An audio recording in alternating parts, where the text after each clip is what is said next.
बहुत से रोग ऐसे होते हैं कि हम उनके सामने हिम्मत हार बैठते हैं।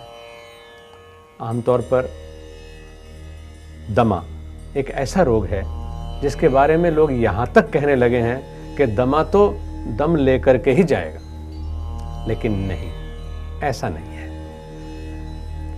जो पैदा होता है वो मरता भी है। जातस्य ही ध्रुवो मृत्यु, ध्रुवम जन्म मृतस्य च।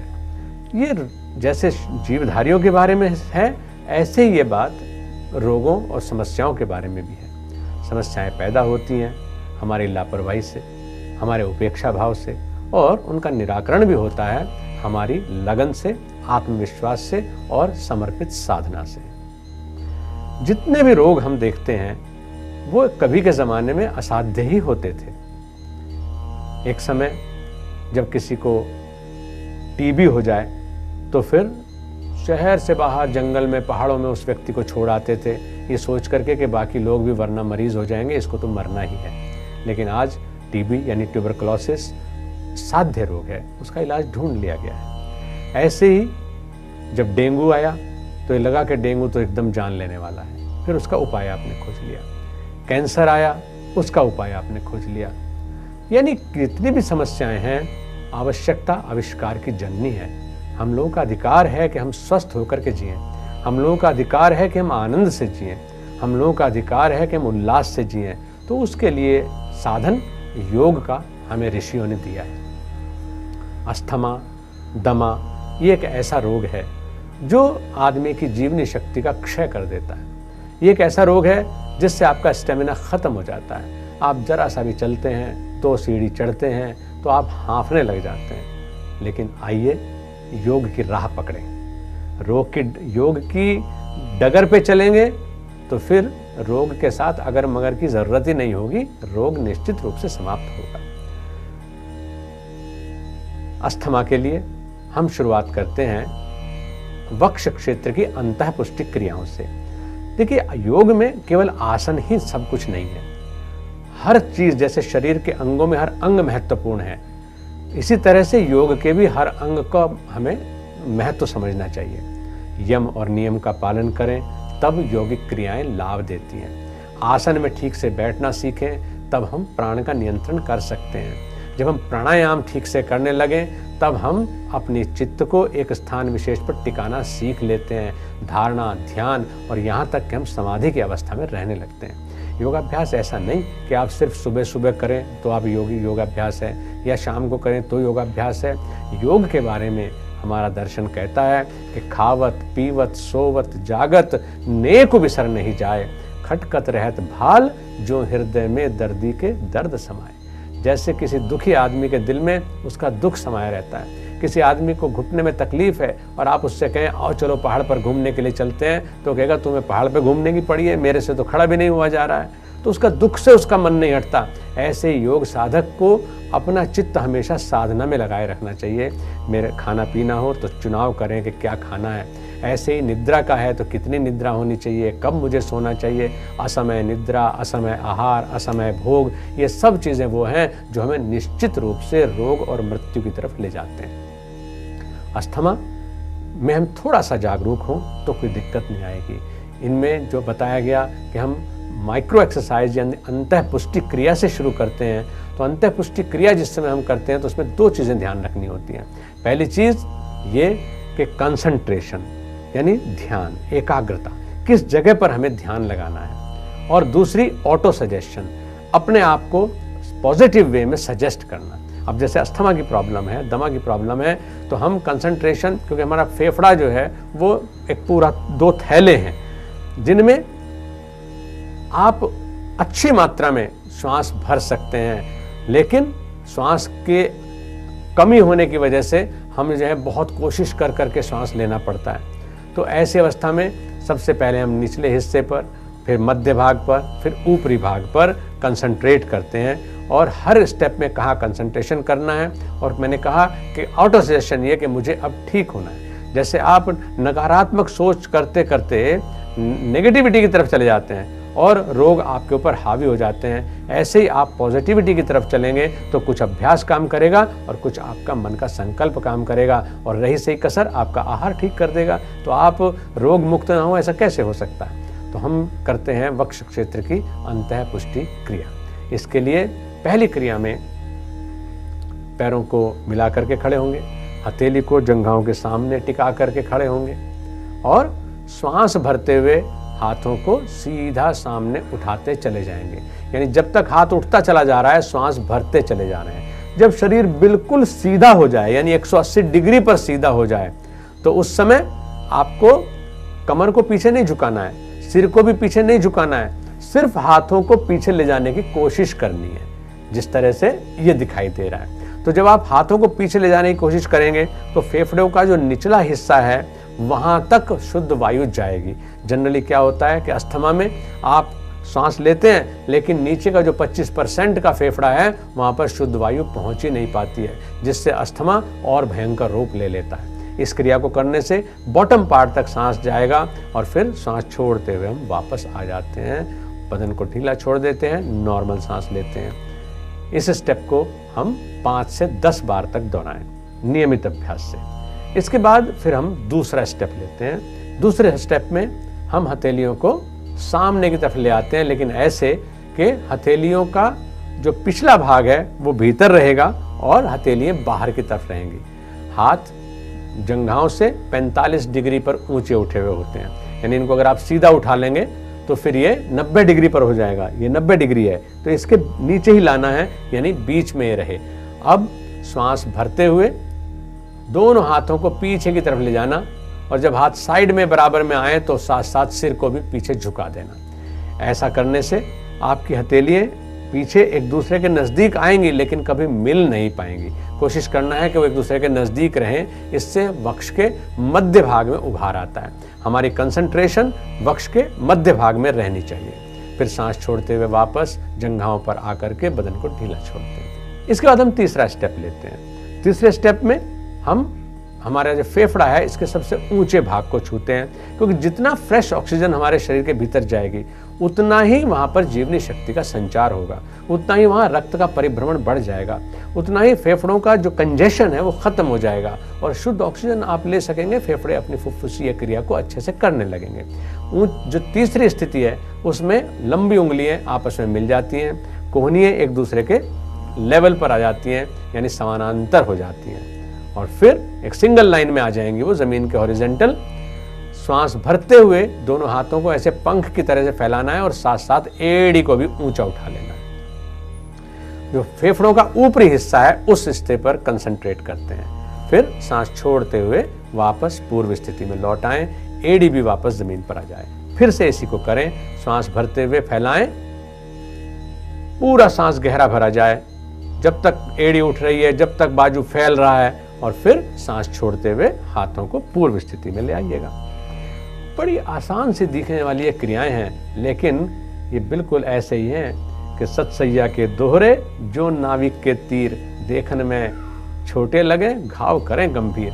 ये क्रियाएं देखने में बड़ी आसान लगती हैं, लेकिन आसानी के साथ साथ आपके जटिल से जटिल रोगों को दूर करने की ताकत रखती हैं। इसके बाद हम लेते हैं दमे के रोग के लिए सर्वांग आसन, यानी दमा जो धारणा बनी कि दमा दम लेकर के जाएगा, ऐसा नहीं। आप दमे से निकल करके बाहर आएंगे और आप एक स्वस्थ जीवन जिएंगे। सर्वांगासन के लिए पीठ केवल लेटेंगे,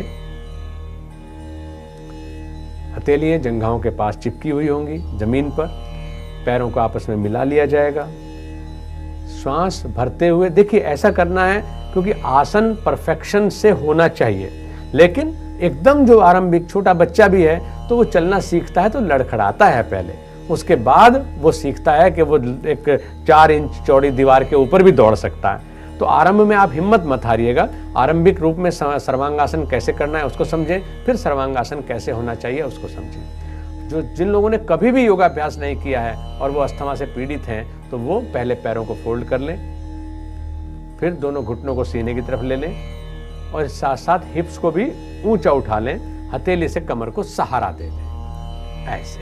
अब हथेली से कमर को सपोर्ट मिली हुई है और श्वास भरते हुए पैरों को ऊंचा सीधा खोल देते हैं।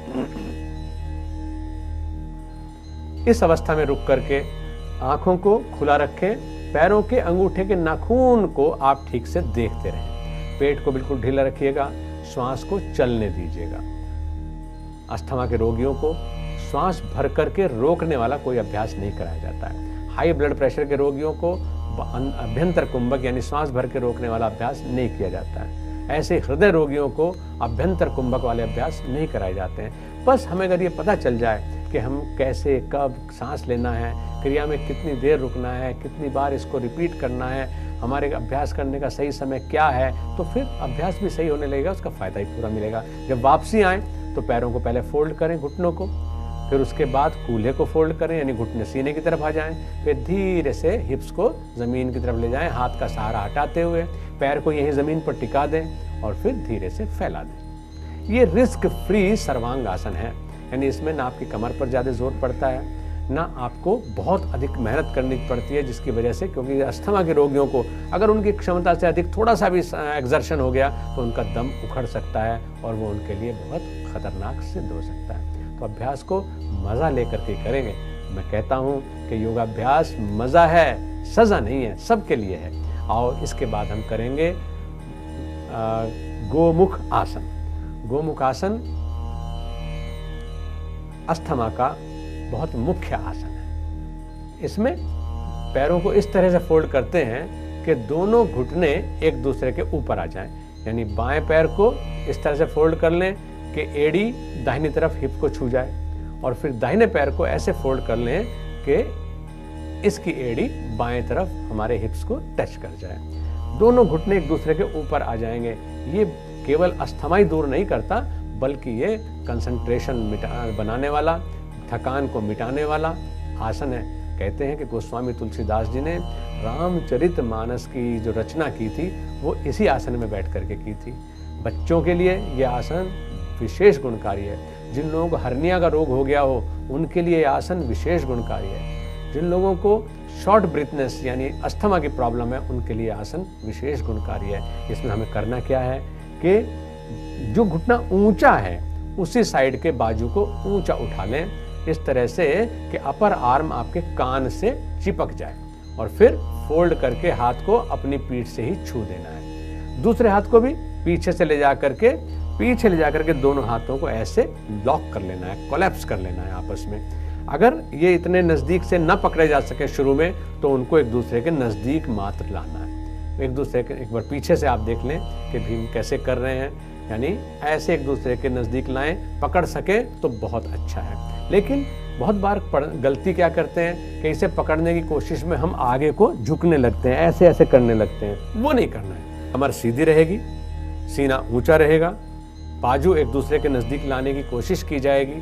और उस अवस्था में रुक करके आप पूरा श्वास लेंगे। यानी इसमें पकड़ करके बैठना इतना इंपॉर्टेंट नहीं है जितना इस अवस्था में, क्योंकि जिस समय आप बाजू को पीछे एक दूसरे को लॉक करते हैं तो आपका जो हाथ ऊंचा है उस साइड का जो फेफड़ा है वो एलिवेट हो जाएगा, वो अपने रिब्स की वॉल से पूरा टकराता है। तो उस समय जो पूरा सांस लेना और पूरा सांस छोड़ना है वही इसका वास्तविक अभ्यास है। इसके बाद स्थिति बदल करके कर सकते हैं, यानी इस बार दाहिने घुटने को नीचे ले लेंगे और बायां घुटना ऊपर आ जाएगा। इसी तरह से हाथ की स्थिति भी स्वाभाविक है कि बदल जाएगी, क्योंकि जो घुटना ऊंचा है वही हाथ ऊंचा होना चाहिए। पीछे से दोनों हाथों को उसी तरह से ग्रिप किया गया है जैसे अभी करके दिखाया था।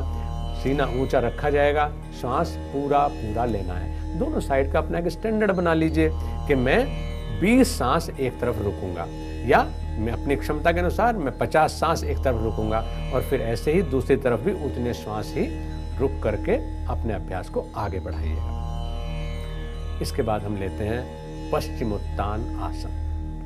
पश्चिमोत्तान आसन अस्थमा का बहुत महत्वपूर्ण आसन है। इसमें पैर को सामने फैला करके बैठते हैं, कमर को ऐसे सीधा कर लेते हैं कि पैर और धड़ 90 डिग्री के स्थिति में टिका रहे। प्रार्थना की स्थिति लेंगे। पिछले एपिसोड्स में हमने आपको बताया था कि प्रार्थना की स्थिति में अंगूठा कंठकूप को स्पर्श करते हुए होना चाहिए।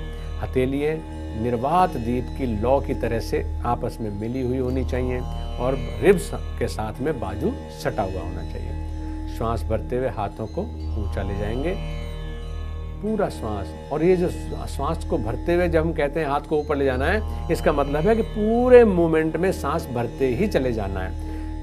योग साधना में श्वास के बारे में कहा जाता है कि हमारा सांस ऐसे बहना चाहिए जैसे तेल की धारा बिना टूटे बहती है। झटकों से सांस नहीं लिया जाएगा। श्वास छोड़ते हुए आगे की तरफ झुकना, इसका मतलब है कि श्वास को धीरे धीरे छोड़ते जाइए, छोड़ते जाइए, छोड़ते जाइए, आगे पैर पकड़ने तक, यहाँ तक कि माथा घुटने आने तक, यहाँ तक कि कोहनी जमीन पे लगने तक श्वास छूटता ही चला जाए। फिर यहाँ रुक करके नॉर्मल श्वास लेते रहें। श्वास भरते हुए पहले चेहरा ऊंचा उठाएंगे, फिर कोहनी सीधी करेंगे, फिर बाजुओं को धीरे धीरे सीधा ऊंचा उठाते चले जाएंगे और फिर वक्ष क्षेत्र के सामने सीधे आकर के प्रार्थना की स्थिति में नॉर्मल हो जाएंगे। इसमें जंघाओं को, कमर को और ऊपरी कमर को जो तनाव मिला उसको आराम देने का सर्वोत्तम तरीका है कि इस तरह से बदन को पीछे की तरफ ढीला छोड़ करके बैठें। हाथ के ऊपर पूरा वजन छोड़ा हुआ है, कमर पूरी तरह से आराम में है, चेहरा पूरी तरह से आराम में है और फेफड़ों को पूरी रिलीफ मिल रही है। ये आसन हमने लिया पश्चिमोत्तान आसन। इसके बाद हम लेते हैं सुप्त वज्र आसन। इसको हम सुप्त वज्रेंद्र आसन भी कह देते हैं। वज्रासन में बैठते हैं। ये भी अस्थमा के लिए बहुत इंपॉर्टेंट आसन है और खास तौर से उन लोगों के लिए जो मत्स्य आसन नहीं कर सकते हैं, जो लोग पद्मासन नहीं लगा सकते हैं। क्योंकि भगवान शिव ने जब माँ पार्वती को योग का उपदेश दिया सबसे पहले, तो उन्होंने कहा कि हे पार्वती, तू चिंता मत कर, दुनिया के अपने भक्तों के दुखों के निवारण के लिए मैं योग विद्या दे रहा हूँ। और इसमें आसन मात्र ही वो चीज है कि आसनानि समस्तानि यावंतो जीव जंतवा चतुर्शीति लक्षाणि शिवेन कथितम पुरा।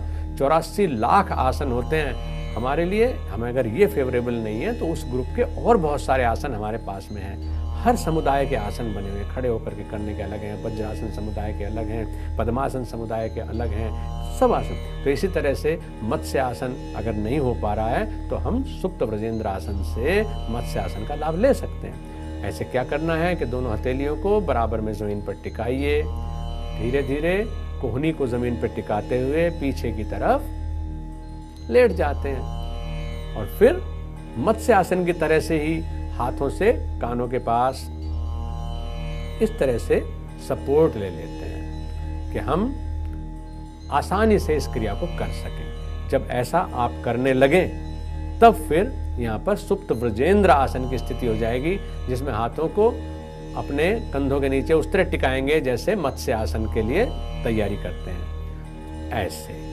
और सीना ऊंचा उठाते हुए सिर के ऊंचे भाग को जमीन से छू देंगे और दोनों हाथों को सीने पर बांध लेंगे। ये सुप्त वज्रेंद्र आसन है। मत्स्य आसन, सुप्त वज्रेंद्र आसन, ये दोनों आसन वो आसन है जिनसे अस्थमा भाग जाता है। और ये धारणा कि ये दमादम लेकर के जाएगा, ये गलत सिद्ध हो जाती है। फिर हम हथेलियों को उसी तरह कानों के पास लाएं, धीरे से हथेलियों का सहारा लेते हुए सिर को नॉर्मल स्थिति में ले लें। हथेली अब जंघाओं के बराबर में टिका लें, कोहनी का सहारा लेते हुए धीरे धीरे उठ बैठे।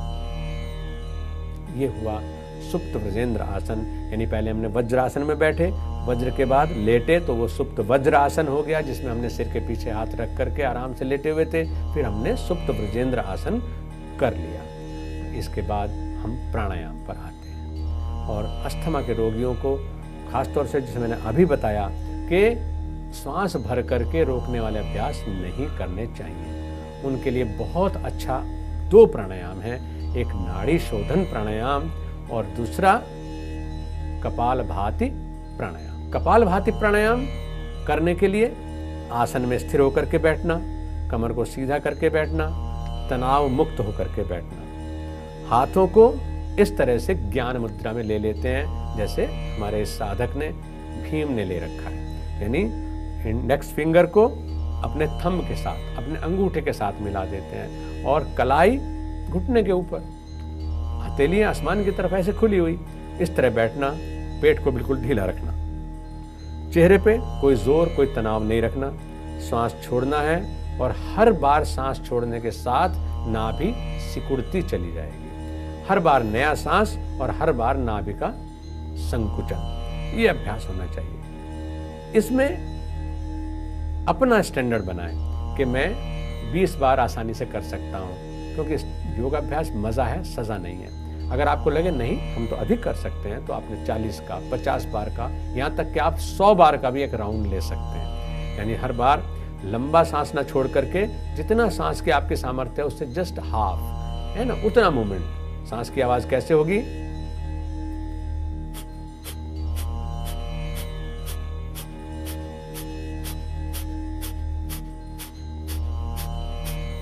ऐसे। और फिर 20वां सांस पूरा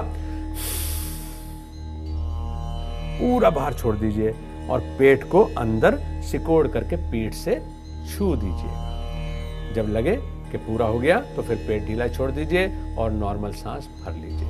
आप देखेंगे कहाँ तो आपको इतना सांस लेने के लिए भी कोशिश करनी पड़ती है, लेकिन जब आप इस तरह से कपालभाति प्राणायाम का अभ्यास करेंगे तो आप एक राउंड में ही आप महसूस करेंगे अब तो मैं खूब गहरा सांस ले सकता हूँ, अब तो बहुत अच्छा सांस मुझे आ सकता है। तो इससे आपका आत्मविश्वास भी बढ़ेगा, आपकी दीर्घ प्राणता भी बढ़ेगी, आपके फेफड़ों की फ्लेक्सिबिलिटी भी बढ़ेगी और आपकी जो इनहेलिंग कैपेसिटी है वो बढ़ती चली जाएगी। और जितना इनहेलिंग कैपेसिटी बढ़ती है फिर आपको कुंभक करने में कोई चिंता नहीं रहेगी। और जो आदमी कुंभक कर सकता है इसका मतलब वो अस्थमा का रोगी नहीं है।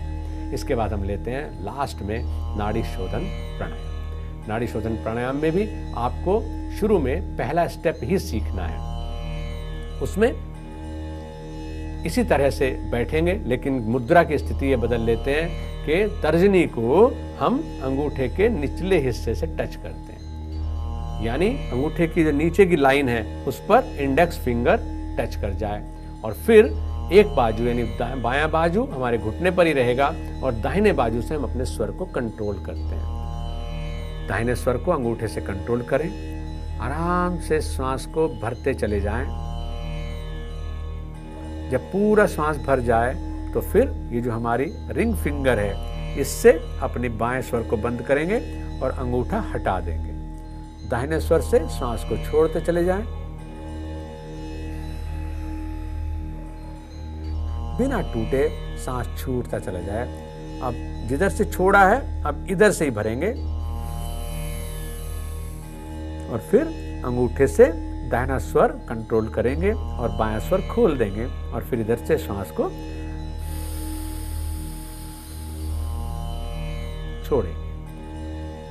मैंने श्वास को छोड़ने में और श्वास को लेने में आवाज करके दिखाया है, लेकिन ध्यान रहे कि जब आप अभ्यास करें तो बिल्कुल भीम की तरह से करेंगे, यानी श्वास लेने की आवाज भी आपको भी सुनाई नहीं देगी और सांस छोड़ने की आवाज भी सुनाई नहीं देगी। जितना मंद गति से पूरक और रेचक होगा उतना प्राण का आयाम बढ़ता चला जाएगा। हमने आज अस्थमा के संबंध में जो क्रियाएं की उनमें सबसे पहले मैं फिर आपको दोहरा दूं, हमने किया वक्ष क्षेत्र की अंतःपुष्टि क्रियाएं। वक्ष क्षेत्र की अंतःपुष्टि क्रियाओं के बाद में हमने सीखा गोमुख आसन।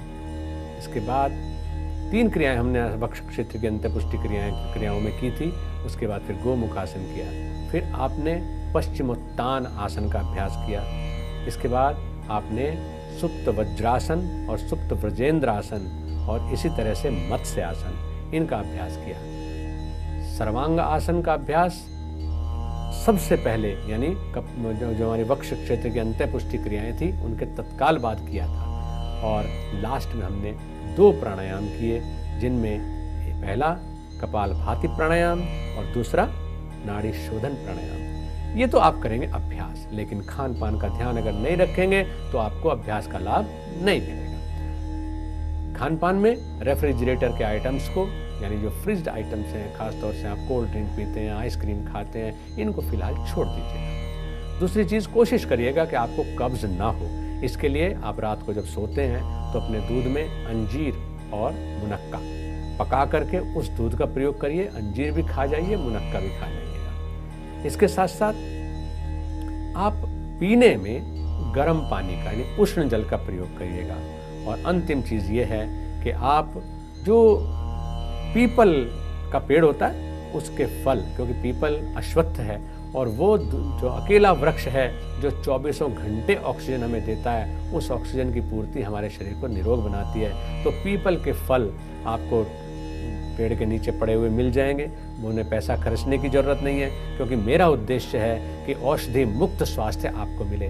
हम लोग दवाई बेचने का काम नहीं करते हैं, हम आपको सिर्फ ये बताते हैं कि हम भारतवासी हैं, हमारे आसपास जड़ी बूटियाँ वृक्ष जो हैं वो पूरी वनस्पति ऐसी हैं जो हमें जीवन देती है। तो पीपल के फलों को इकट्ठा करके छाया में उनको सुखाइए, उनका चूर्ण बना लीजिए और गाय के दूध के साथ दिन में 2 बार 1-1 चम्मच प्रयोग करिए। देखें अस्थमा कहाँ रहता है।